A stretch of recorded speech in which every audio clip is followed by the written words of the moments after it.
we have to both disenchant a story that we've been told. A lie has been in our ear for a very long time. And then we have to re-enchant. It's not enough to just for me to tell you, oh, everything's broken. We have to re-enchant and tell a different story.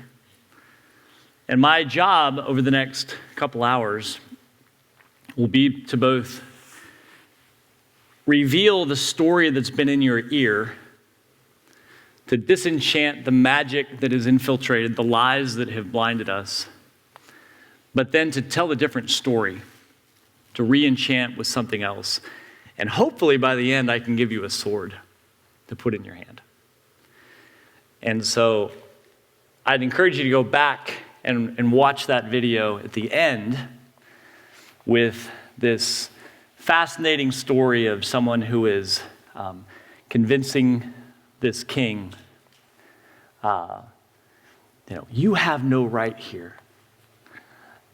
If he goes, he dies. Fear, right?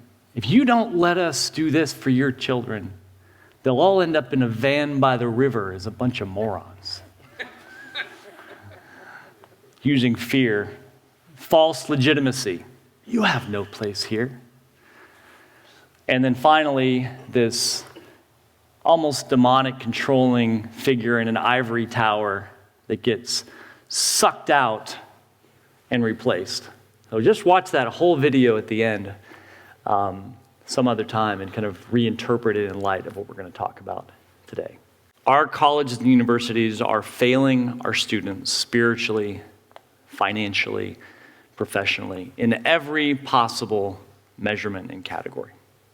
This is the reality. We're actually entering in a new dark age of education. These are just some of the colleges, Christian liberal art colleges, that are shutting down. And as of this summer, we've reached a point where we're shutting down two colleges a week in North America. And nobody's even talking about it. It is the collapse of the Christian educational system in the West. And nobody wants to talk about it. So this is a great challenge. And in the meantime, we have this system that has been raised up, fueled by debt, utterly invaded by intellectual fads, pretending that secularism and materialism is actually a reasonable reality when the vast majority of our people are not actually atheists, materialistic. It's just been subsumed by this narrative, by this myth in the university. Tragic spiritual loss. Over 80% of all Christian kids going into a college will lose their faith within the first 2 semesters.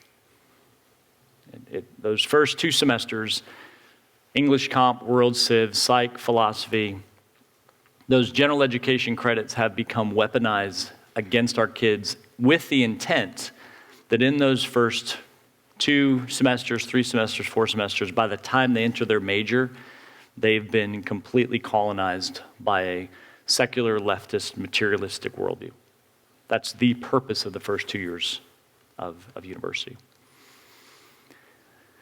But aside from the debt, aside from the intellectual fads, aside from the spiritual loss, there's actually something I think even more insidious that's happened within the university systems, and it's the intentional fragmentation of our communities. It's stripping away a sense of multi-generational stewardship, a sense of ownership, a sense of self-governance, and the university system is designed in North America intentionally to have that effect. And you don't even know any different because you've never known anything else different. I'll tell you a little bit about my background. I've basically dedicated my adult life in the educational constructs. Moved to Brazil in '94 as a missionary kid.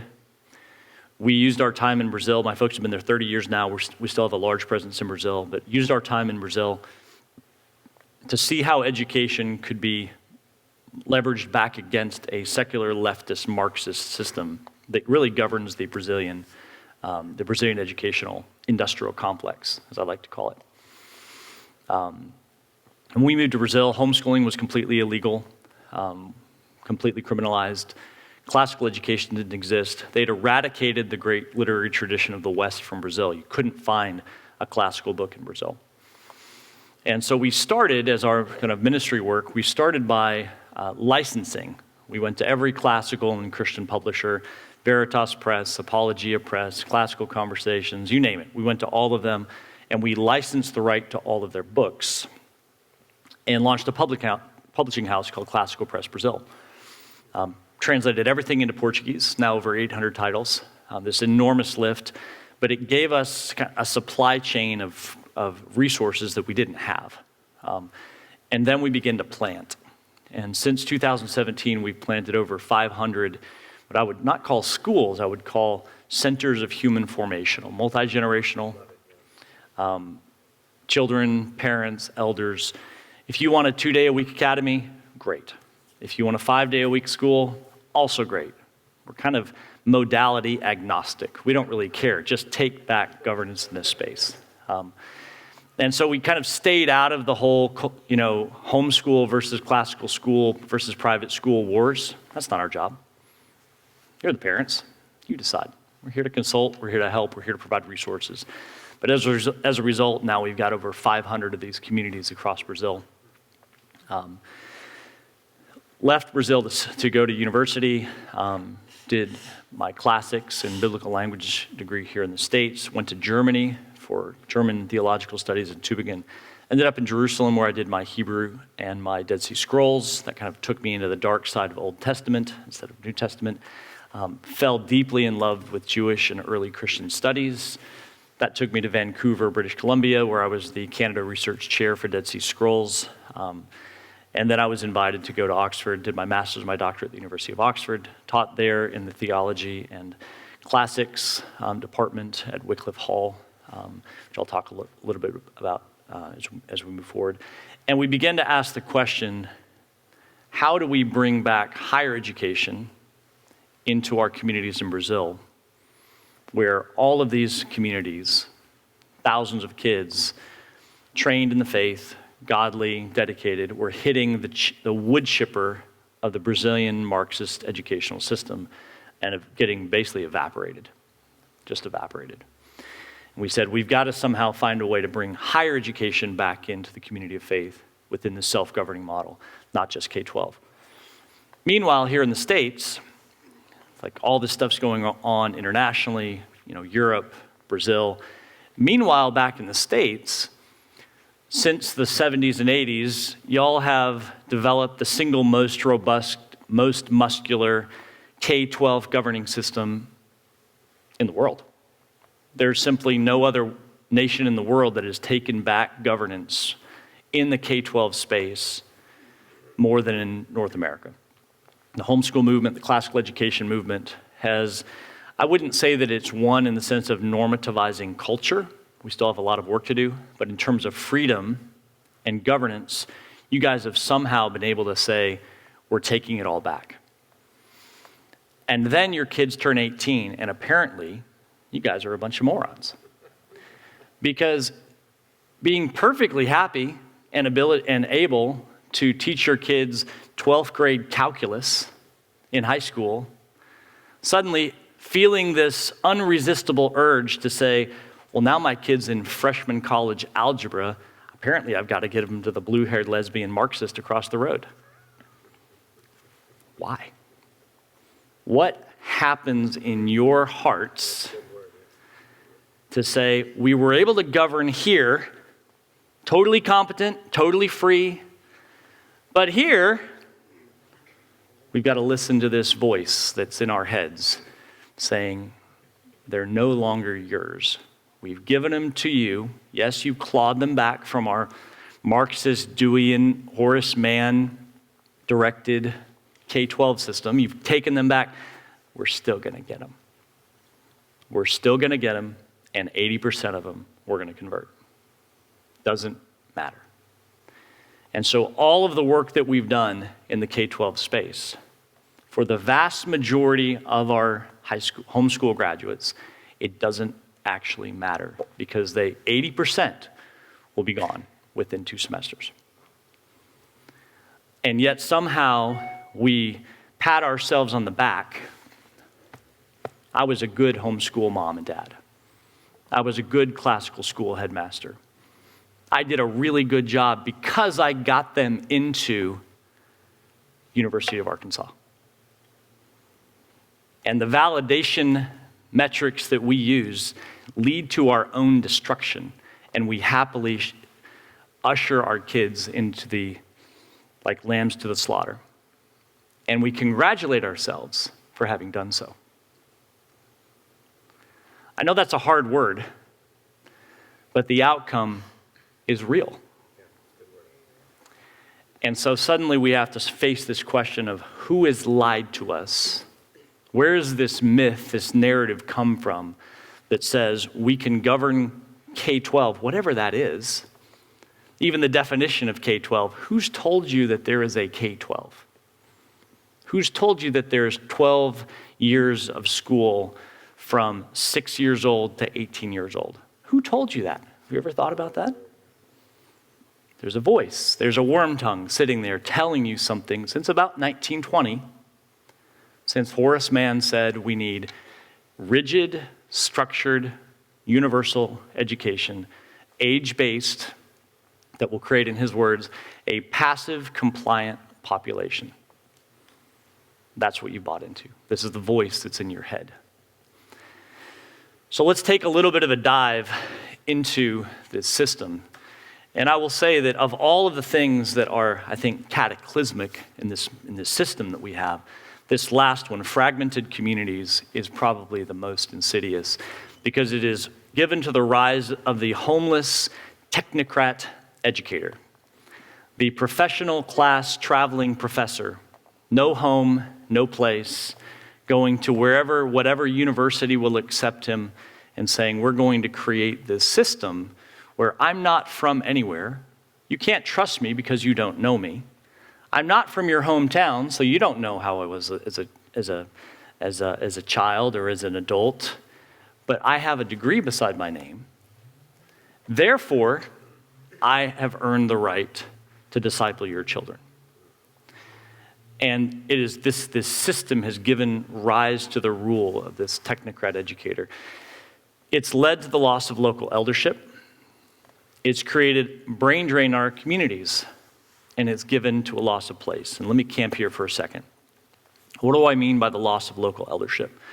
Historically, who were the ones in the Jewish synagogue, in the early church, in the Roman Forum? Who were the ones that naturally educated and were responsible for the formation of our communities? It was the elders of our community. You are a wise, knowledgeable person, and your rightful role within the community is to be the source of wisdom and formation for our community. What do we do with our elders?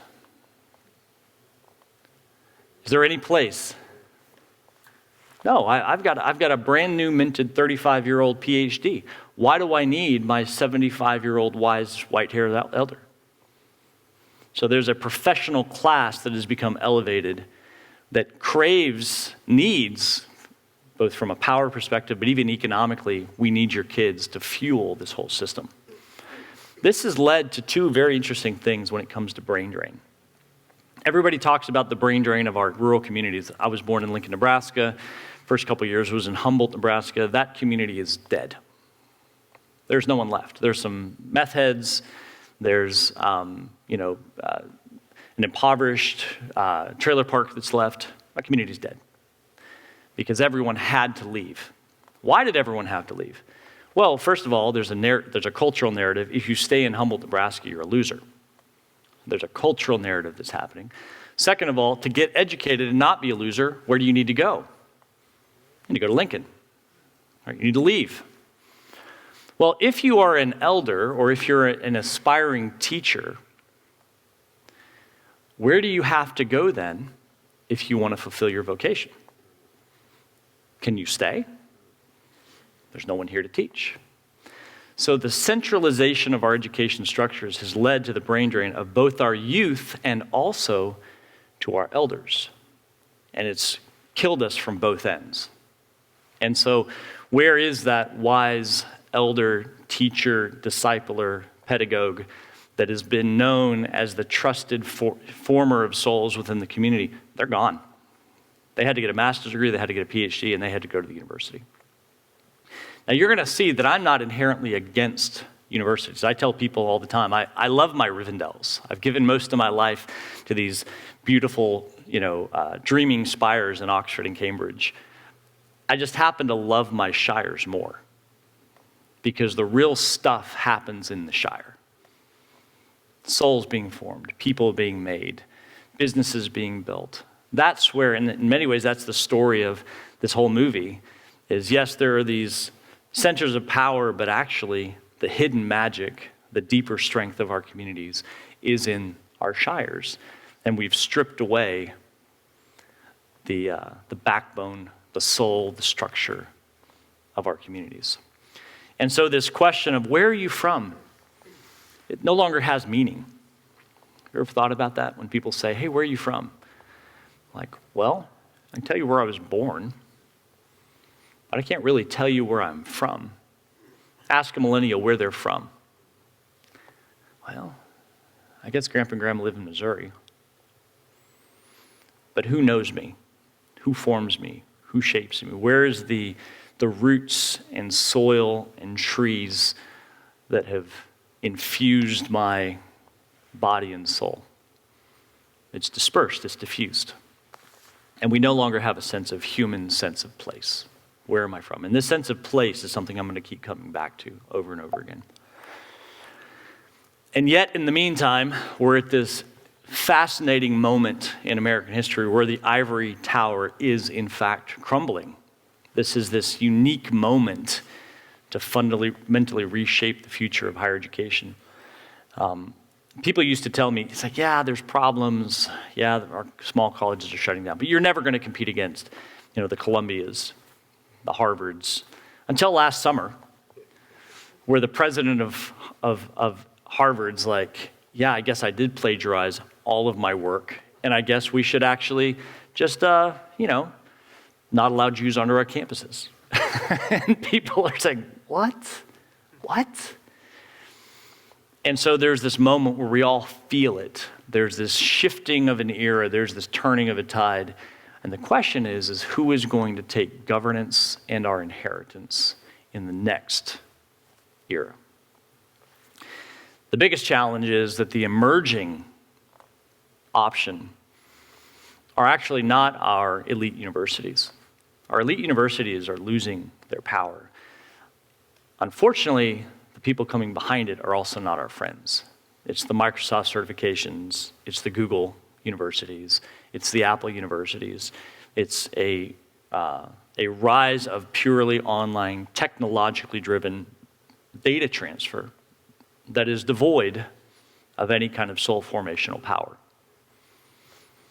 And so if we give over soul formation to data transfer, we will end up, I think as we are now, with a culture that is the most data-informed generation in the history of the world, and yet somehow paradoxically the most foolish generation that's ever walked the earth, because knowledge and wisdom are not the same thing. And so how do we reinsert wisdom into a knowledge-saturated, data-saturated culture? And in many ways, this is what we're trying to do. So what are our options? I think we have a couple options. We can either try to revitalize our existing universities and colleges. We've got guys like Robbie George, a professor of law up at Princeton, fighting the good fight. We're going to take back these institutions. And I would say, good luck, man. God bless you guys. I hope it happens. It's not going to happen in the next 50 years. Those universities, by and large, are gone. So we can't wait. We can't wait for our institutions to become revitalized. Second of all, we can start new universities. We've got University of Austin popping up in Austin. It's a free speech, freedom-based university, took $300 million to capitalize that university and currently has 30 students. Could potentially be a good little resource for Austin. Is that the model? Re-centralizing back into our legacy brick and mortar structures, trying to somehow mirror the Harvards and the Yales and the Princetons. Yeah, I think we could rebuild some of our Rivendels. But doesn't that put us right back in the position that we were? Re-centralization, lack of place, enormous costs, bloating tuition. I don't think that that's the model that we need. And thirdly, what I'm going to propose is that we rethink this model at a large scale and we return to self-governing, place-based education. Now I'm going to have to define for you what do I mean by self-governing and what do I mean by place-based. First of all, let's take a look at the history of higher education. For thousands of years, our institutions elevated local formation, eldership, wisdom, parents, children, teachers, students, mentors, apprentices, both within the philosophical tradition and the common arts, the trades, hands-on, practical knowledge, forged deeply entwined multi-generational relationships through which wisdom and knowledge was passed from one generation to the other. Chesterton says that education is merely the passing of the soul from one generation to the next. How are we transferring the soul of our generation to the next generation? And we started classically with the Greek Forum, the monastery, the synagogue, places that were deeply fundamentally located in place. You can't see this, but this is a picture before, so this is 1500s, before the dissolution of the monasteries by Henry VIII. These are all of the local abbeys and monasteries, which were the educational sites. At maximum, there was one per every 50 square miles. You're talking about and this is England, right? This is smaller than Arkansas. So you take England, transpose it size-wise to a state about the size of Arkansas, and saturate it with a church-based, place-based formational community that says we are charged with and given stewardship of the formation of our people. And Henry VIII came along and said, 5 years, they were all closed. And so there was a dissolution of the monasteries, which then led to the need for this more cloistering of the structures. And so this is where the Oxford model was birthed. And Oxford had already been existing since about 1280. And there was kind of this tension point between centralized university structures like Oxford and Cambridge, as opposed to distributed, self-standing, self-governing monastic structures. You think monastery, and what do you think? What comes to your mind? What does monastery mean to you? When I say monastery, what kind of rattles around in your head? Monks walking around, probably cloister, long robes, all that other kind of stuff. The word monostasis literally means to self-stand, to stand alone. What it means is it's standing out from underneath centralized authority. So it's not governed directly by the larger church. It's not underneath kind of the denominational structure. It's actually a self-standing, self-governing structure. That's what it means to stand alone. It doesn't mean hermitage, which means that nobody can come in. It means this is a self-standing structure dedicated to Christian formation. Most of the education that happened between 350 AD and 1550 was in monasteries, which are just these self-standing, self-governing structures deeply infused and braided into the life and structure of this country. So for over 1,000 years, this was the model of how do you do local human formation. Then we began to compete because you started to have these university structures develop, which were more centralized. But even in the Oxfords, which obviously became town-based, you had a remnant of this because it was cloister-based. Now, what does cloister-based education mean? Well, here, let me show you. This is the town of Oxford. It's easily less than 1/5 the size of Bentonville. Very small. This is about 2 miles across.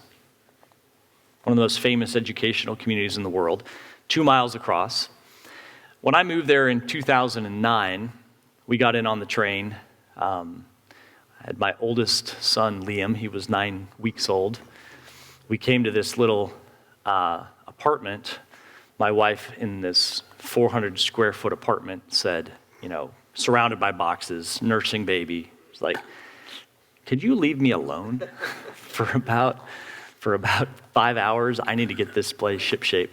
And so I got out, walked down Banbury Road, if any of you remember your Chaucer, down Banbury Road, and began to look for the University of Oxford because I wanted to go check out campus. I was thinking North American university structures. Spent 2 hours walking around town, never found the University of Oxford. Doesn't exist. That's strange. No building. You see Oxford everywhere. It's definitely the town of Oxford. But I couldn't figure out, where's the admissions office? Where's the stadium? Where's all these trappings of the American university system that were brought in? Doesn't exist. And finally stopped this little old lady right here off of St. Giles Square and said, "Ma'am, I'm looking for the University of Oxford. Just got here. Could you help me?" And she looked at me, and the first thing that she said was, "Are you American?" I said, "Yes, I am, ma'am. Just trying to figure out where I'm supposed to go." And she said, "Well, okay, what are you studying? What are you reading?" is what she said. I said, "Well, I'm reading theology, classics, Jewish studies." It's like, "Oh, okay, well, which college are you at?" I was like, "I don't know. What college? I was accepted at the university. I'm not going to a college." She's like, "Oh, God." It's like, "Well, okay, you're studying theology. Graduate or undergraduate?" "Graduate." "Evangelical, Catholic, or Roman Catholic?" "Evangelical." "Ah, I guarantee that you're at Wycliffe Hall. 2 streets down, up the left. That's where all the evangelical graduates live." Because what happens is they took that monastic cloister model, and even when they begin to centralize in a particular place, look at all of these quads. You see every single one of those squares? Those are all self-standing, self-governing colleges in which the tutors, remember C.S. Lewis, J.R.R. Tolkien, all those guys, they were tutors at these colleges. So the university has an examination school for the exams and has a library. That's what they have. And they select certain faculty members, professors from the tutors to help set the examinations, to help set the syllabus. But they aren't there as the American professors that do all the teaching. The teaching actually happens in college. And so here you have, Christ Church. It's probably the biggest, certainly by size, college, enormously wealthy, billions of dollars worth of endowment, has more money than the university because it's been around since 1350 and has an unbelievable wine cellar and tons of prestige. And this is where you go if you want to study politics, philosophy, and economics, right? This is one of the more prestigious ones. St. John's, it's a law school. Wycliffe Hall, it's an evangelical Anglican seminary. That's where I ended up. A place with no money, no wine cellar, no prestige. But here we are, that we would gather in Wycliffe Hall where all of my tutors are. And this is really there it is, Wycliffe Hall right there. Wycliffe grants no degrees. It's not a degree-granting institution. And that's the difference between the college and the university. Our mindset in America is, well, a college, is there really a difference? Like, what's the difference in a college and university? Because we took the colleges and then we made them kind of a small university.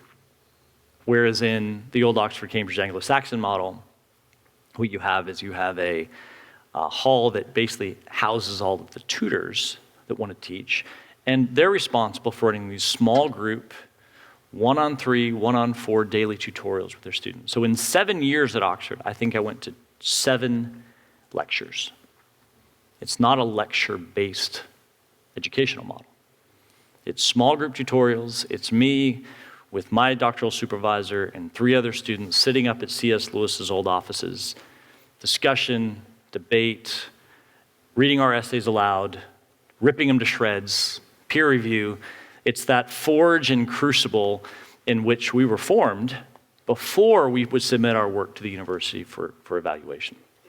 Which is why I walked out of the university with 20 different publications, because every single tutorial is providing a context for constant refining and discussion and debate and all this other kind of stuff, instead of sitting in a English composition lecture class at Texas A&M with 700 other freshmen, right? Totally different model. So you need to kind of understand what this looks like, because if I'm talking about colleges, or what I've called a hall, because I can't call this a college here in North America because the language gets all wonky. So it's a hall, which is a gathering of self-governing tutors, wise elders that are coming together to say, we are a collegium. What is a collegium?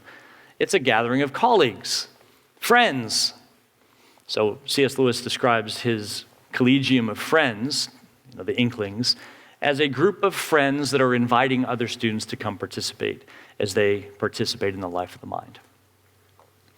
This is very interesting because the student is not actually prioritized. The student is invited in to a multi-generational conversation.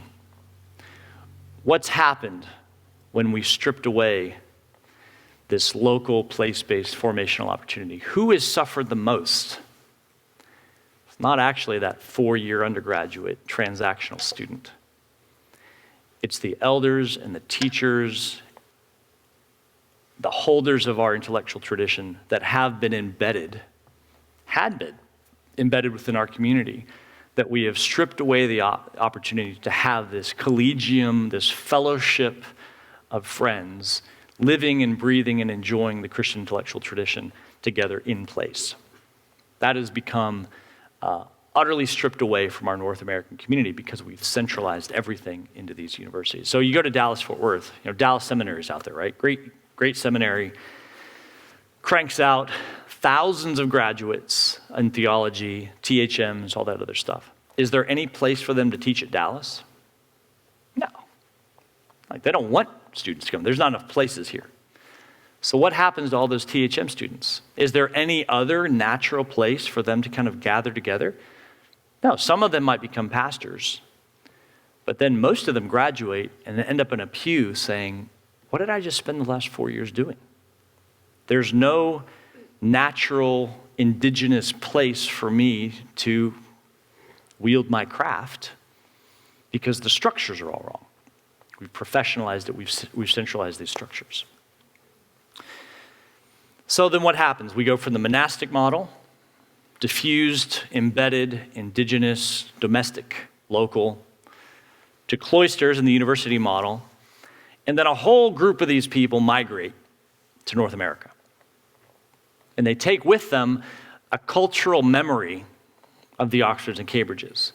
Many of them are sending their kids back for education. Finally, a few of them come together and they create Harvard. And they say, well, we're going to try to rebuild this. And Harvard is very much not a national presence. It is intended originally to be Boston. That's what it is. It's the local Bostonian college, Harvard College. And it's very much based on the Oxford model. And it's probably still the only, we've got one or two, Princeton's got a little bit of this, some of the Ivies have just a memory of this old college model. But then as we begin to grow and our national territory begins to expand, and then we run into the wood chipper of the Industrial Revolution, and suddenly what do we need? We need large amounts of labor. And so the discussion starts to happen. We need to pivot out of this kind of community-based, soul-formational, non-efficient process. It's very inefficient. In fact, it's intended to be lifelong, right? It's intended to be a soul-forming process that is never finished, and we'll talk about this in a little bit when we talk about soul formation. And instead, we need factory. We need to start cranking out people that are docile, that are willing to work for somebody else, that are non-governing, and so suddenly this the educational masters begin to look not towards England, they pivot their sights to Prussia. The German educational model that says we need efficient workforce, and the Prussian model is brought back into North America, along with this massive migration of German immigrants. My entire family is German from Austria and Tyrol. And so you have this massive migration of Germans. At one point in the 1830s, 1/3 of all people in North America were German-speaking. That really only ceased because of World War I. But there's this cultural pivot from the Anglo-Saxon self-governing model to a German-Prussian efficiency-based model that is intended to satisfy this need for workforce development. And suddenly, this voice starts to speak in your ear. This is the right way. This is the good way. We need large-scale classrooms. It's very inefficient to have 3 students sitting with a tutor. That's very, das ist nicht optimal. Not optimal, not efficient, not structurally. We need a different structure if we're going to create thousands of well-educated factory workers. And so suddenly this voice begins to come in and our eyes start to cloud. Now you end up in today's lecture hall. You walk into Texas A&M, 75,000 students currently at that university, and your English comp class will be between 700 and 800 students. I see no difference between this and an online in-person lecture. Will that professor ever know your name? No. Will you ever talk to the professor? No. Will he even grade your papers? No. He can't. He can't physically grade 700 freshman comp papers. He's got loads of TAs that are there to crank through and form and move you along the assembly line of education. And this is where we are, by and large, in the vast majority of now, certainly our state universities, but most of our private universities as well. Are you tracking this narrative? You're tracking how this kind of myth is developing and how it's starting to move into our heads. And what's funny is that if you say to people today, the vast majority of North Americans, do you know that you can have a small group, 1-on-3, 1-on-4, tutor-based, dialectic, Socratic engagement education? They will look at you and say, how is that possible? Why would you want it? And this is normal. The vast majority. And they'll say, that's not really education. Like, you can't do, that's like a discipleship group. That's not education. And they've forgotten that for the vast majority, thousands of years, that was the model that created the people, the souls, the empires that actually enabled Western civilization. And only since 1920, 1930 have we really started to engage in this other model. And we've been convinced that it's normal, and it's not.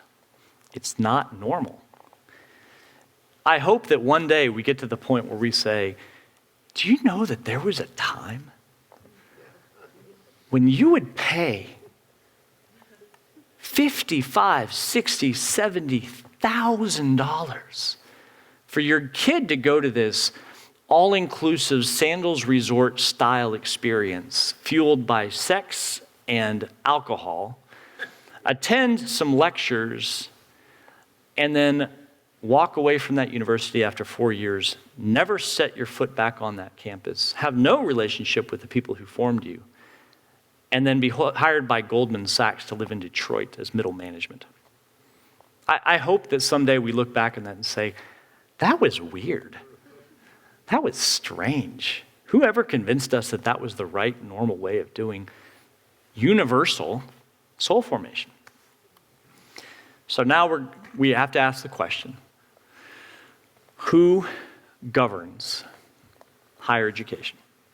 And Pastor Nate nailed it when he said, education is first and foremost soul formation. Now let's define that. Let's piece that apart a little bit. What do we mean by soul formation? Man and woman, husband and wife, have been endowed with what I would say is the single most miraculous, supernatural spark of the divine. The ability to come together and create ex nihilo, from nothing, an eternal soul that will last forever. Just let the weight of that settle on you.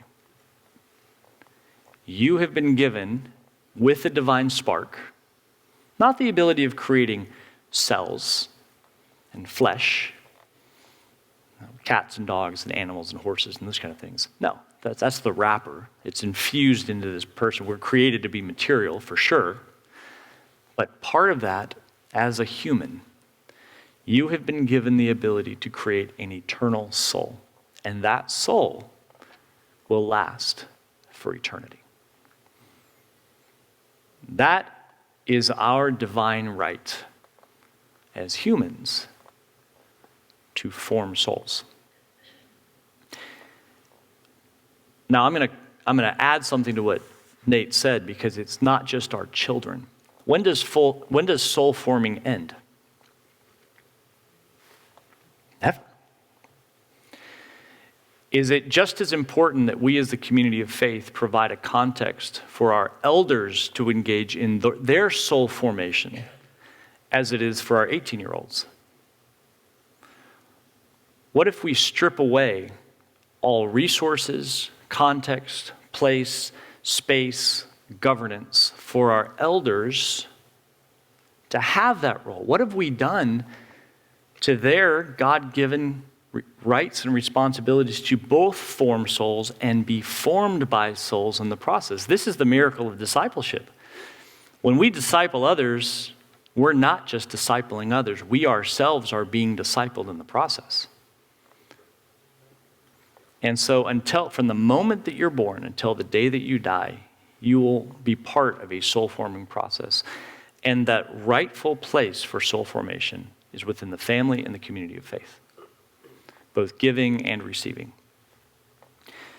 So by moving education from soul formation over to transactional schooling, we rip away both the opportunities and the rights of students and their masters. So this is the first point, education and soul formation. Second of all, who should govern soul formation? It should be governed by families and communities of faith. There's a lot of ways to talk about this. I'll give you a little bit of vocabulary. Within the Catholic world, this is called subsidiarity. That's a fun word that I can never say quite right, but subsidiarity. There's a term in the Protestant world, the Reformed world, called sphere sovereignty that people talk about. They're a little different. Within our kind of political space, we talk about federalism, to federalize something.